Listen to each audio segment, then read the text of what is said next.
ಮೈಸೂರು ಅಂದ್ರೆ ಅದು ಪಾರಂಪರಿಕ ಕಟ್ಟಡಗಳ ತವರು. ಇಲ್ಲಿನ ಪ್ರತಿ ರಸ್ತೆಗೂ ಒಂದು ಇತಿಹಾಸವಿದೆ. ಆದ್ರೆ ಈಗ ಇದೇ ಇತಿಹಾಸಕ್ಕೆ ಕೊಡಲಿ ಪೆಟ್ಟು ಬೀಳ್ತಿದೆ. ಸ್ವದೇಶ ದರ್ಶನ 2.0 ಯೋಜನೆಯಡಿ ನಗರದ 10 ಕಡೆ ಟಾಂಗಾ ಸ್ಟ್ಯಾಂಡ್ ನಿರ್ಮಿಸಲು ಪಾಲಿಕೆ ಮುಂದಾಗಿದೆ. ಆದರೆ ಈ ಯೋಜನೆ ಈಗ ವಿವಾದದ ಕೇಂದ್ರ ಬಿಂದುವಾಗಿದೆ. ಅರಮನೆ ಮುಂಭಾಗದ ಚಾಮರಾಜೇಂದ್ರ ವೃತ್ತದ ಬಳಿ ಲಕ್ಷಾಂತರ ರೂಪಾಯಿ ವೆಚ್ಚದಲ್ಲಿ ನಿರ್ಮಿಸಲಾಗಿದ್ದ ರಾಜಮಾರ್ಗವನ್ನು ಒಡೆದು ಫುಟ್ಪಾತ್ ಮೇಲೆಯೇ ಟಾಂಗಾ ಸ್ಟ್ಯಾಂಡ್ ನಿರ್ಮಿಸಲಾಗುತ್ತಿದೆ. ಪಾಲಿಕೆ ಆಯುಕ್ತರಿಗೆ ಮೈಸೂರು ನಗರದ ವಾಸ್ತವವೇ ಗೊತ್ತಿಲ್ಲ. ಎಸಿ ಹಾಕಿಕೊಂಡು ಕಚೇರಿಯಲ್ಲಿ ಕೂತಿರುವ ಅವರಿಗೆ ಪಾದಚಾರಿ ಮಾರ್ಗ ಯಾವುದು, ಖಾಲಿ ಜಾಗ ಯಾವುದು ಎಂಬುದು ಹೇಗೆ ತಿಳಿಯುತ್ತದೆ? ಸಿಎಂ ಬಂದಾಗ ಹೋಗುಚಾ ಕೊಡುವುದೇ ಅವರ ಕೆಲಸವಲ್ಲ. ಮೊದಲು ನಗರದಲ್ಲಿ ಓಡಾಡಿ ಸಮಸ್ಯೆ ಅರ್ಥ ಮಾಡಿಕೊಳ್ಳಲಿ. ಕೂಡಲೇ ಈ ಕಾಮಗಾರಿ ನಿಲ್ಲಿಸಿ ಹಾಳದ ರಸ್ತೆ ಸರಿಪಡಿಸಲಿ ಎಂದು ಬಿಜೆಪಿ ನಾಯಕ ಪ್ರತಾಪ್ ಸಿಂಹ ಒತ್ತಾಯಿಸಿದ್ದಾರೆ. ಟಾಂಗಾ ಸವಾರಿಗೆ ಉತ್ತೇಜನ ನೀಡುವ ಹೆಸರಲ್ಲಿ ಸಾರ್ವಜನಿಕ ಸುರಕ್ಷತೆಯನ್ನು ಗಾಳಿಗೆ ತೂರಲಾಗುತ್ತಿದೆ ಎಂಬುದು ಸ್ಥಳೀಯರ ಆಕ್ರೋಶ. ದಿನನಿತ್ಯ ಸಾವಿರಾರು ಪ್ರವಾಸಿಗರು ಮತ್ತು ಜನಸಾಮಾನ್ಯರು ಸಂಚರಿಸುವ ಈ ಪ್ರದೇಶದಲ್ಲಿ ಸ್ಟ್ಯಾಂಡ್ ನಿರ್ಮಿಸಿದರೆ ಪಾದಚಾರಿಗಳು ರಸ್ತೆಗೆ ಇಳಿಯಬೇಕಾದ ಅನಿವಾರ್ಯತೆ ಎದುರಾಗುತ್ತದೆ. ಪಾಲಿಕೆಯ ಫುಟ್ಪಾತ್ ಒತ್ತುವರಿ ಮಾಡುತ್ತಿದೆ ಎಂದು ಮಾಜಿ ಮೇಯರ್ ಎಂಜೆ ರವಿಕುಮಾರ್ ಹಾಗೂ ಸ್ಥಳೀಯರು ಆಕ್ರೋಶ ವ್ಯಕ್ತಪಡಿಸಿದ್ದಾರೆ. ತಪ್ಪಿತಸ್ಥ ಅಧಿಕಾರಿಗಳನ್ನು ಅಮಾನತು ಮಾಡಬೇಕು ಎಂಬ ಒತ್ತಾಯವೂ ಕೂಡ ಕೇಳಿಬಂದಿದೆ. ಮೈಸೂರು ಅಂದ್ರೆ ಅದು ಪಾರಂಪರಿಕ ಕಟ್ಟಡಗಳ ತವರು. ಇಲ್ಲಿನ ಪ್ರತಿ ರಸ್ತೆಗೂ ಒಂದು ಇತಿಹಾಸವಿದೆ.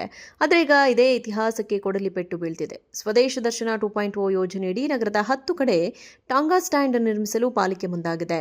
ಆದರೆ ಈ ಯೋಜನೆ ಈಗ ವಿವಾದದ ಕೇಂದ್ರ ಬಿಂದುವಾಗಿದೆ. ಅರಮನೆ ಮುಂಭಾಗದ ಚಾಮರಾಜೇಂದ್ರ ವೃತ್ತದ ಬಳಿ ಲಕ್ಷಾಂತರ ರೂಪಾಯಿ ವೆಚ್ಚದಲ್ಲಿ ನಿರ್ಮಿಸಲಾಗಿದ್ದ ರಾಜಮಾರ್ಗವನ್ನು ಒಡೆದು ಫುಟ್ಪಾತ್ ಮೇಲೆಯೇ ಟಾಂಗಾ ಸ್ಟ್ಯಾಂಡ್ ನಿರ್ಮಿಸಲಾಗುತ್ತಿದೆ.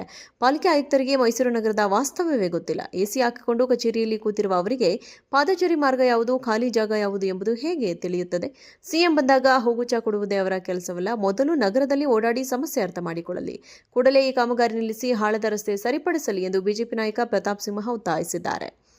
ಟಾಂಗಾ ಸವಾರಿಗೆ ಉತ್ತೇಜನ ನೀಡುವ ಹೆಸರಲ್ಲಿ ಸಾರ್ವಜನಿಕ ಸುರಕ್ಷತೆಯನ್ನು ಗಾಳಿಗೆ ತೂರಲಾಗುತ್ತಿದೆ ಎಂಬುದು ಸ್ಥಳೀಯರ ಆಕ್ರೋಶ. ದಿನನಿತ್ಯ ಸಾವಿರಾರು ಪ್ರವಾಸಿಗರು ಮತ್ತು ಜನಸಾಮಾನ್ಯರು ಸಂಚರಿಸುವ ಈ ಪ್ರದೇಶದಲ್ಲಿ ಸ್ಟ್ಯಾಂಡ್ ನಿರ್ಮಿಸಿದರೆ ಪಾದಚಾರಿಗಳು ರಸ್ತೆಗೆ ಇಳಿಯಬೇಕಾದ ಅನಿವಾರ್ಯತೆ ಎದುರಾಗುತ್ತದೆ. ಪಾಲಿಕೆಯ ಫುಟ್ಪಾತ್ ಒತ್ತುವರಿ ಮಾಡುತ್ತಿದೆ ಎಂದು ಮಾಜಿ ಮೇಯರ್ ಎಂಜೆ ರವಿಕುಮಾರ್ ಹಾಗೂ ಸ್ಥಳೀಯರು ಆಕ್ರೋಶ ವ್ಯಕ್ತಪಡಿಸಿದ್ದಾರೆ. ತಪ್ಪಿತಸ್ಥ ಅಧಿಕಾರಿಗಳನ್ನು ಅಮಾನತು ಮಾಡಬೇಕು ಎಂಬ ಒತ್ತಾಯವೂ ಕೂಡ ಕೇಳಿಬಂದಿದೆ. ಮೈಸೂರು ಅಂದ್ರೆ ಅದು ಪಾರಂಪರಿಕ ಕಟ್ಟಡಗಳ ತವರು. ಇಲ್ಲಿನ ಪ್ರತಿ ರಸ್ತೆಗೂ ಒಂದು ಇತಿಹಾಸವಿದೆ. ಆದ್ರೆ ಈಗ ಇದೇ ಇತಿಹಾಸಕ್ಕೆ ಕೊಡಲಿ ಪೆಟ್ಟು ಬೀಳ್ತಿದೆ. ಸ್ವದೇಶ ದರ್ಶನ 2.0 ಯೋಜನೆಯಡಿ ನಗರದ 10 ಕಡೆ ಟಾಂಗಾ ಸ್ಟ್ಯಾಂಡ್ ನಿರ್ಮಿಸಲು ಪಾಲಿಕೆ ಮುಂದಾಗಿದೆ. ಆದರೆ ಈ ಯೋಜನೆ ಈಗ ವಿವಾದದ ಕೇಂದ್ರ ಬಿಂದುವಾಗಿದೆ. ಅರಮನೆ ಮುಂಭಾಗದ ಚಾಮರಾಜೇಂದ್ರ ವೃತ್ತದ ಬಳಿ ಲಕ್ಷಾಂತರ ರೂಪಾಯಿ ವೆಚ್ಚದಲ್ಲಿ ನಿರ್ಮಿಸಲಾಗಿದ್ದ ರಾಜಮಾರ್ಗವನ್ನು ಒಡೆದು ಫುಟ್ಪಾತ್ ಮೇಲೆಯೇ ಟಾಂಗಾ ಸ್ಟ್ಯಾಂಡ್ ನಿರ್ಮಿಸಲಾಗುತ್ತಿದೆ. ಪಾಲಿಕೆ ಆಯುಕ್ತರಿಗೆ ಮೈಸೂರು ನಗರದ ವಾಸ್ತವವೇ ಗೊತ್ತಿಲ್ಲ. ಎಸಿ ಹಾಕಿಕೊಂಡು ಕಚೇರಿಯಲ್ಲಿ ಕೂತಿರುವ ಅವರಿಗೆ ಪಾದಚಾರಿ ಮಾರ್ಗ ಯಾವುದು, ಖಾಲಿ ಜಾಗ ಯಾವುದು ಎಂಬುದು ಹೇಗೆ ತಿಳಿಯುತ್ತದೆ? ಸಿಎಂ ಬಂದಾಗ ಹೋಗುಚಾ ಕೊಡುವುದೇ ಅವರ ಕೆಲಸವಲ್ಲ. ಮೊದಲು ನಗರದಲ್ಲಿ ಓಡಾಡಿ ಸಮಸ್ಯೆ ಅರ್ಥ ಮಾಡಿಕೊಳ್ಳಲಿ. ಕೂಡಲೇ ಈ ಕಾಮಗಾರಿ ನಿಲ್ಲಿಸಿ ಹಾಳದ ರಸ್ತೆ ಸರಿಪಡಿಸಲಿ ಎಂದು ಬಿಜೆಪಿ ನಾಯಕ ಪ್ರತಾಪ್ ಸಿಂಹ ಒತ್ತಾಯಿಸಿದ್ದಾರೆ. ಟಾಂಗಾ ಸವಾರಿಗೆ ಉತ್ತೇಜನ ನೀಡುವ ಹೆಸರಲ್ಲಿ ಸಾರ್ವಜನಿಕ ಸುರಕ್ಷತೆಯನ್ನು ಗಾಳಿಗೆ ತೂರಲಾಗುತ್ತಿದೆ ಎಂಬುದು ಸ್ಥಳೀಯರ ಆಕ್ರೋಶ. ದಿನನಿತ್ಯ ಸಾವಿರಾರು ಪ್ರವಾಸಿಗರು ಮತ್ತು ಜನಸಾಮಾನ್ಯರು ಸಂಚರಿಸುವ ಈ ಪ್ರದೇಶದಲ್ಲಿ ಸ್ಟ್ಯಾಂಡ್ ನಿರ್ಮಿಸಿದರೆ ಪಾದಚಾರಿಗಳು ರಸ್ತೆಗೆ ಇಳಿಯಬೇಕಾದ ಅನಿವಾರ್ಯತೆ ಎದುರಾಗುತ್ತದೆ.